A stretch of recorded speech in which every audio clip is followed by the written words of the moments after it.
Hello, everybody. Welcome to episode number 2 of the Mongrel Politics Straight Reading of the United States Constitution. I am your host, Mo Stevens. Thanks for tuning in and checking this out. For anybody who is not familiar with this ongoing project or is not familiar with our podcast in general, generally it's a two-person conversation about information of the day, but we've started this little project here where we thought it was kind of useful and would be a good service where we are in bite-sized pieces reading through the entire United States Constitution. The Declaration of Independence we read last week, so that video should be up. If you have not yet watched that one, I would encourage you to go and check that out.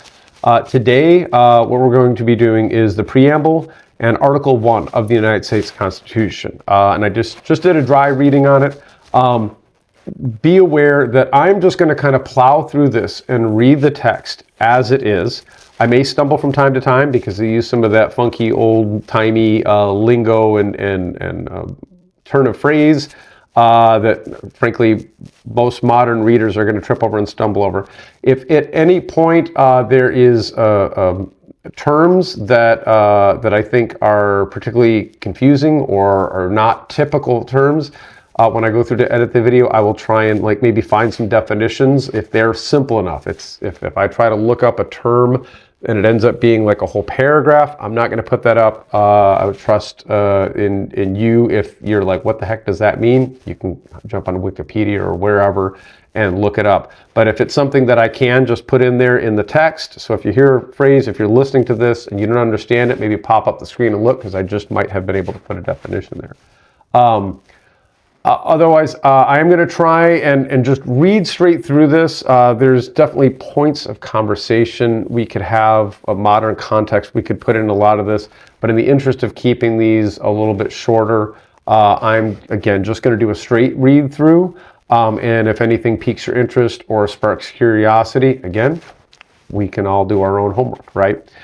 So, just going to jump right into it. After I have a little sip, I recommend getting a good drink and finding a comfortable seat. Or get your load of laundry together, because we're going to settle in here. So, starting out, the Preamble of the United States Constitution. We, the people of the United States, in order to form a more perfect union, establish justice, ensure domestic tranquility, provide for the common defense, promote the general welfare, and secure the blessings of liberty to ourselves and our posterity, do ordain and establish this Constitution for the United States of America. Article 1, Section 1. All legislative powers herein granted shall be vested in a Congress of the United States, which shall consist of a Senate and a House of Representatives. Section 2, Number 1. The House of Representatives shall be composed of members chosen every second year by the people of the several states, and the electors in each state shall have the qualifications requisite for electors of the most numerous branch of the state legislature. 2. No person shall be a representative who shall not have attained to the age of 25 years and been 7 years a citizen of the United States, and who shall not, when elected, be an inhabitant of that state in which he shall be chosen. 3. Representatives and direct taxes shall be apportioned among the several states which may be included within this union, according to their respective numbers, which shall be determined by adding to the whole number of free persons, including those bound to service for a term of years, and excluding Indians not taxed, 3/5 of all other persons. Now, it should be understood that this particular section looks like it was modified or amended with the 14th Amendment. The actual enumeration shall be made within 3 years after the first meeting of the Congress of the United States, and within every subsequent term of 10 years, in such manner as they shall by law direct. The number of representatives shall not exceed 1 for every 30,000, but each state shall have at least 1 representative, and until such enumeration shall be made, The state of New Hampshire shall be entitled to choose 3, Massachusetts 8, Rhode Island and Providence Plantations 1, Connecticut 5, New York 6, New Jersey 4, Pennsylvania 8, Delaware 1, Maryland 6, Virginia 10, North Carolina 5, South Carolina 5, and Georgia 3. 4. When vacancies happen in the representation from any state, the executive authority thereof shall issue writs of election to fill such vacancies. 5. The House of Representatives shall choose their Speaker and other officers, and shall have the sole power of impeachment. Section 3, Number 1. The Senate of the United States shall be composed of 2 senators from each state, chosen by the legislature thereof, for 6 years, and each senator shall have 1 vote. Again, this is another one that was changed with the 17th Amendment. They changed it specifically, the method by which senators were selected into being direct election, which is the system that we've lived with our whole lives. So Section 3, Number 2. Immediately after they shall be assembled in consequence of the first election, they shall be divided as equally as may be into 3 classes. The seats of the senators of the first class shall be vacated at the expiration of the 2nd year, of the 2nd class at the expiration of the 4th year, and of the 3rd class at the expiration of the 6th year, so that 1/3 may be chosen every 2nd year. And if vacancies happen by resignation or otherwise during the recess of the legislature of any state, the executive thereof may make temporary appointments until the next meeting of the legislature, which shall then fill such vacancies. Number 3, no person shall be a senator who shall not have attained to the age of 30 years and been 9 years a citizen of the United States, and who shall not, when elected, be an inhabitant of that state for which he shall be chosen. 4. The Vice President of the United States shall be President of the Senate, but shall have no vote unless they be equally divided. In other words, the Vice President is the deciding vote in the case of a tie within the Senate. 6. The Senate shall have the sole power to try all impeachments. When sitting for that purpose, they shall be on oath or affirmation. When the President of the United States is tried, the Chief Justice shall preside, and no person shall be convicted without the concurrence of 2/3 of the members present. 7. Judgment in cases of impeachment shall not extend further than the removal from office and disqualification to hold and enjoy any office of honor, trust, or profit under the United States. But the party convicted shall nevertheless be liable and subject to indictment, trial, judgment, and punishment according to law.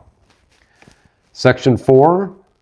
The times, places, and manner of holding elections for senators and representatives shall be prescribed in each state by the legislature thereof.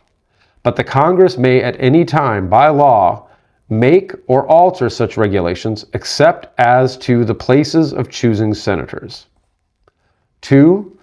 The Congress shall assemble at least once every year, and such meeting shall be on the first Monday in December, unless they shall by law appoint a different day. Section 5.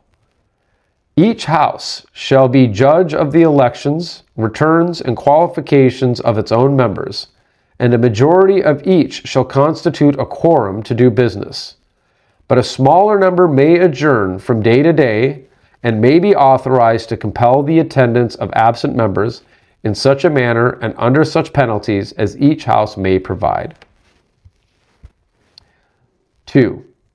Each House may determine the rules of its proceedings, punish its members for disorderly behavior, and with the concurrence of 2/3 expel a member. 3.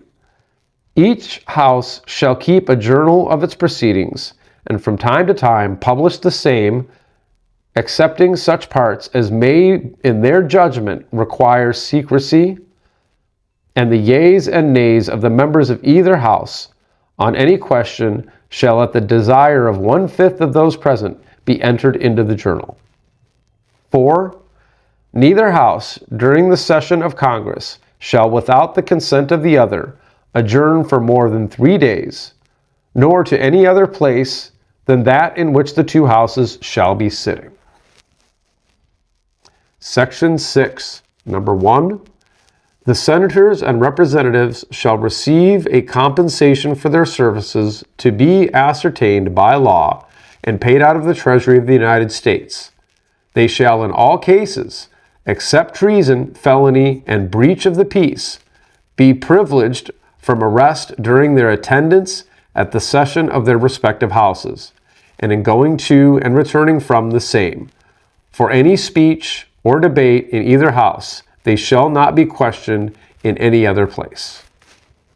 Number 2, no senator or representative shall during the time for which he was elected be appointed to any civil office under the authority of the United States which shall have been created, or the emoluments whereof shall have been increased during such time. And no person holding any office under the United States shall be a member of either house during his continuance in office. Section 7, number 1. All bills for raising revenue shall originate in the House of Representatives, but the Senate may propose or concur with amendments as on other bills. 2. Every bill which shall have passed the House of Representatives and the Senate shall, before it becomes a law, be presented to the President of the United States. If he approves, he shall sign it, but if not, he shall return it, with his objections, to that House in which it shall have originated, who shall enter the objections at large on their journal, and proceed to reconsider it. If, after such reconsideration, 2/3 of that House shall agree to pass the bill, it shall be sent, together with the objections, to the other House, by which it shall be likewise reconsidered, and if approved by 2/3 of that House, it shall become a law. But in all such cases, the votes of both houses shall be determined by yeas and nays, and the names of the persons voting for and against the bill shall be entered on the journal of each house respectively. If any bill shall not be returned by the President within 10 days, Sundays excepted, after it shall have been presented to him, the same shall be a law, in like manner as if he had signed it, unless the Congress by their adjournment prevents its return, in which case it shall not be law. 3. Every order, resolution, or vote to which the concurrence of the Senate and House Representatives may be necessary, except on a question of adjournment, shall be presented to the President of the United States, and before the same shall take effect, shall be approved by him, or being disapproved by him, shall be repassed by 2/3 of the Senate and House Representatives, according to the rules and limitations prescribed in the case of a bill. Section 8. The Congress shall have these powers. 1. To lay and collect taxes, duties, imposts, and excises to pay the debts and provide for the common defense and general welfare of the United States. But all duties, imposts, and excises shall be uniform throughout the United States. 2. To borrow money on the credit of the United States. 3. To regulate commerce with foreign nations and among the several states and within the Indian tribes. 4. To establish a uniform rule of naturalization and uniform laws on the subject of bankruptcies throughout the United States. 5. To coin money, regulate the value thereof and of foreign coin, and fix the standard of weights and measures. 6. To provide for the punishment of counterfeiting the securities and current coin of the United States. 7. To establish post offices and post roads. 8. To promote the progress of science and useful arts by securing for limited times to authors and inventors the exclusive right to their respective writings and discoveries. 9. To constitute tribunals inferior to the Supreme Court. 10. To define and punish piracies and felonies committed on the high seas and offenses against the law of nations. 11. To declare war, grant letters of marque and reprisal, and make rules concerning captures on land and water. 12. To raise and support armies, but no appropriation of money to that use shall be for a longer term than 2 years. 13. To provide and maintain a navy. 14. To make rules for the government and regulation of the land and naval forces. 15. To provide for calling forth the militia to execute the laws of the Union, suppress insurrections, and repel invasions. 16. To provide for organizing, arming, and disciplining the militia, and for governing such part of them as may be employed in the service of the United States, reserving to the states respectively the appointment of the officers and the authority of training the militia according to the discipline prescribed by Congress. 17. To exercise exclusive legislation in all cases whatsoever over such district not exceeding 10 miles square, as may, by secession of particular states, and the acceptance of Congress, become the seat of the government of the United States, and to exercise like authority over all places purchased by the consent of the legislatures of the state in which the same shall be, for the erection of forts, magazines, arsenals, dockyards, and other needful buildings. 18. To make all laws which shall be necessary and proper for carrying into execution the foregoing powers, and all other powers vested by this Constitution in the government of the United States, or in any department or officer thereof. Section 9. The migration or importation of such persons as any of the states now existing shall think proper to admit shall not be prohibited by the Congress prior to the year 1808, but a tax or duty may be imposed on such importation, not exceeding $10 for each person. I suspect that may be Section 9 article, or Section 9.1 might be related to slavery. 2. The privilege of the writ of habeas corpus shall not be suspended, unless when in cases of rebellion or invasion the public safety may require it. 3. No bill of attainder or ex post facto law shall be passed. Definitely going to be trying to find a definition for that stuff. 4. No capitation or other direct, I'm going to look for a definition on that because it's not a word I'm familiar with. For clarity's sake, it's capitation. Capitation. Not familiar with that word. No capitation or other direct tax shall be laid, unless in proportion to the census or enumeration herein before directed to be taken. It looks like this was, whatever this was modified by the 16th Amendment. But I will still see if I can find a definition for some of those terms. 5. No tax or duty shall be laid on articles exported from any state. 6. And I believe all of these seem to be at least in some way related to interstate commerce. And so the idea of that one there, earlier it said that Congress can levy taxes. Here I think what it's saying is that, if you make something in Ohio, and of course it's taxed already, that you can't add a tax to it just to cross over the state line into, say, Michigan or something like that. At least that's the way I'm interpreting it. 6. No preference shall be given to any regulation of commerce or revenue to the ports of one state over those of another, nor shall vessels bound to or from one state be obliged to enter, clear, or pay duties to another. Again, that's the kind of like, you don't get to charge a toll just for crossing a state line. Again, it's this thing that's trying to foster a unified nation and streamline interstate commerce so that we are all one people. 7. See, I said I wasn't going to explain this stuff, but sometimes when I think I know what's going on, I can't help it. Number 7, this is section 9, number 7, no money shall be drawn from the treasury, but in consequence of appropriations made by law, and a regular statement and account of the receipts and expenditures of all public money shall be published from time to time. 8. No title of nobility shall be granted by the United States, and no person holding any office of profit or trust under them shall, without the consent of the Congress, accept of any present, emolument, office, or title of any kind whatsoever from any king, prince, or foreign state. Section 10.